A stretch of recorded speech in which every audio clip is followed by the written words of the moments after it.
Hey everyone, welcome once again to my YouTube channel. This is Reflex Image. If this is your first time visiting, don't forget to like and subscribe to my channel and also turn on the notification icon. If you're already a subscriber, welcome back. So in this video, I'll be showing you some of the simplest ways to actually change backdrop. If you have been following my video, you see I actually create simplest way to change backdrop. Not that complex. The only complex thing there is just for you to remove background perfectly. And I know 80% of photographers these days know how to do that. If you don't know it yet, kindly watch my other videos that are going to show you how to remove background perfectly. So this picture was taken with USR 50mm prime lens, ISO 200, shutter speed 1/160, aperture f4.5. So I'll be achieving this great backdrop with just few simple clicks. And I'll be showing you how you can also do something like that, and also how to blend the initial backdrop with the same backdrop you just brought in, and to make sure you're maintaining the shadow of the footer area. So with no further ado, let's jump into action. As you can see, I've done my basic adjustment settings over here. So we just need to open our picture in Photoshop. Click on open and wait for it to load up. If you're here to subscribe, please kindly do so today. It's not going to cost you a dime. Just have to click on the subscribe button and also like, so that YouTube can recommend my videos to others who I need to watch, who I need to learn from it. So thank you very much for that. So first thing you need to do first is to retouch your picture. Whichever tools you know how to do. As you can see, as you all know, I don't retouch in my video tutorials. If I want to do retouching video, I will do that on a separate video on itself. So retouch your picture. Once you're done, flatten the layer back to this layer. Make sure it's on the background. To do so, Ctrl Shift and E should be able to do that for you. Once you do that, you're going to flatten your image back. The next thing is for you to crop your picture. The size I love using the most is my 4x5 pixel. And the reason why is because I love posting on Instagram. So I would love to do the cropping myself from the Photoshop so that whenever I want to post, I just have to post direct. I won't just mind Instagram changing my size for me. So my picture will remain the way I want it to be. The details that's at the edge of the picture will still be there. It's not like Instagram is going to crop everything out for me because I've done my cropping. So for me to do that, just come to crop to over here. I'm going to adjust from the down. I'm using my 4x5 right now.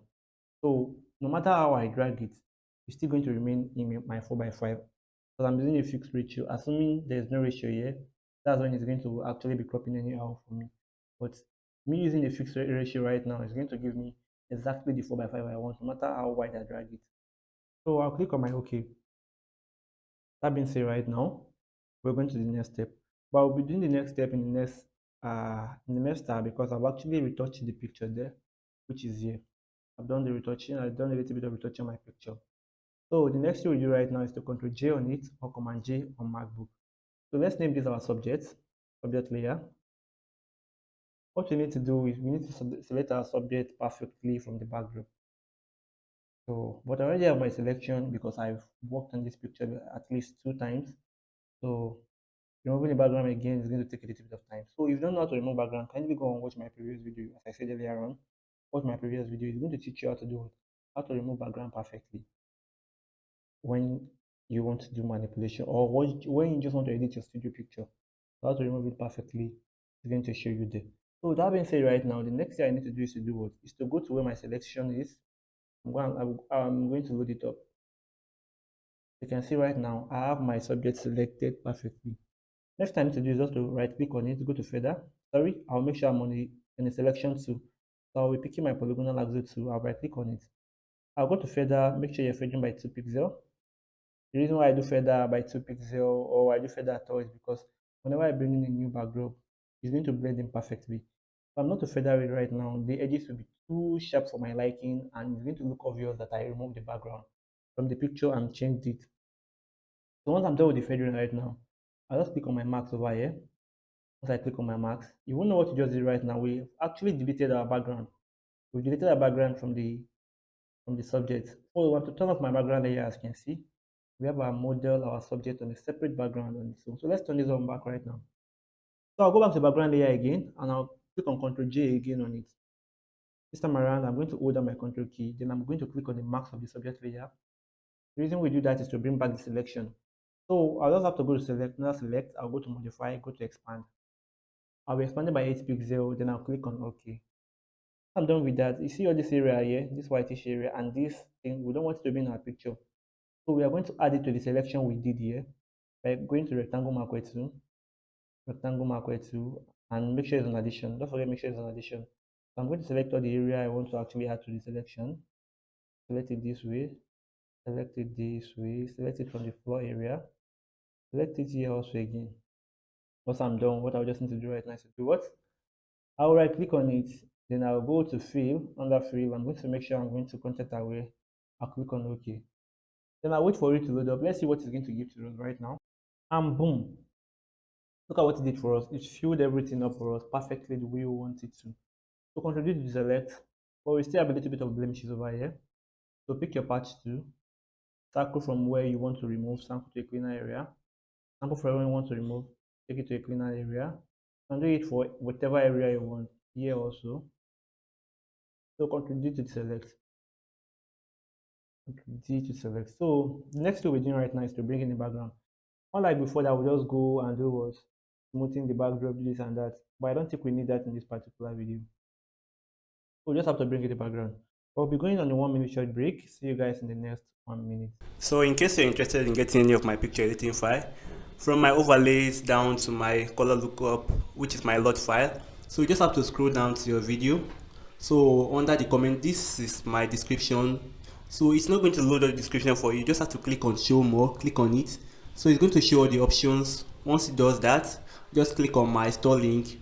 So here's my store link. Once you click on it, it's going to take you directly to my store. So you can actually select any file you want. From the color lookup, this is a light skin LUTs.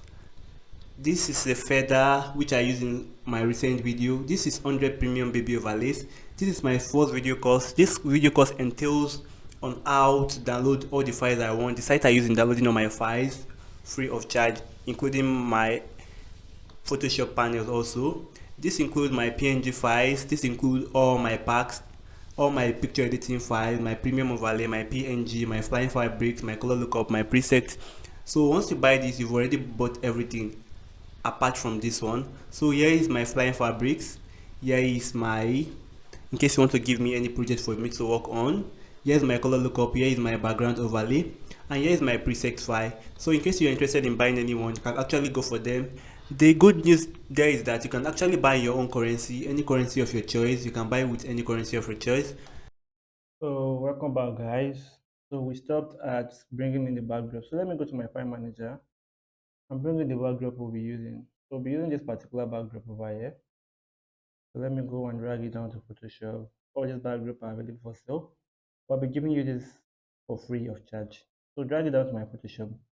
Wait for it to load up. So I'm going to drag it to where I want it to be. I'll expand it till I see fit. Expand it till I see fit. I'll keep dragging until I see I've placed it perfectly. So I think it's okay around this way. Unlike before that I'll be changing to soft light, doing this and that. All you just need to do is to create a mask on it. Create a mask on it like this. The background just brought in. Then pick your normal brush. Make sure the color is on black. Then scroll over this area where the footer shadow is supposed to be. Scroll over it. Scroll over it. And it's going to do what? It's going to blend in perfectly with the initial backdrop. You can see right now. Some might not even know that this is not the backdrop you're using. So just try and blur the background out a little bit. Blur the background out a little bit. Just go to filter. Under filter, go to blur. Go to Gaussian blur. So think about 4 is okay. And boom. You have a nice background. You can collaborate your picture, export it this way. Or you can just add some PNG files like some of the flowers I used. I actually don't know where that is, but let me see if I can actually see that and bring it to Photoshop. Let me see if I can see that. Let me see if I can see that.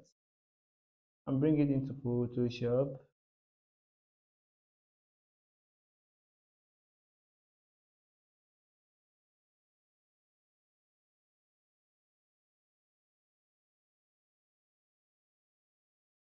Okay, something like this. Drag it down to Photoshop. Just place it on top like this. Drag it to the top of your subject so it's going to cover your subject also again. So bring down the As you can see, the color is not matching with the initial one, the one that is there before. Control M on it, look for it, bring the color, bring the brightness down, bring it down, bring it down. Click on OK. Go to Control U, go to Control U. Under the lightness, bring the lightness down, bring it down. The saturation, drag it down a little bit. So I can try to mesh the color together so that it's going to look similar. So I think we're done. Very, very simple and straightforward. You can achieve with great image like this. So you can just apply your color grading. Let me just use one color grading. Color lookup. Those 3D lots. Which one should I be using? Which one should I be using? Okay, let me use my near brown. And boom. Very, very simple and straightforward. So if this video helped one way or another, don't forget to drop a like. Someone out there might be in need of this. See you guys for my next video tutorial. Reflex out.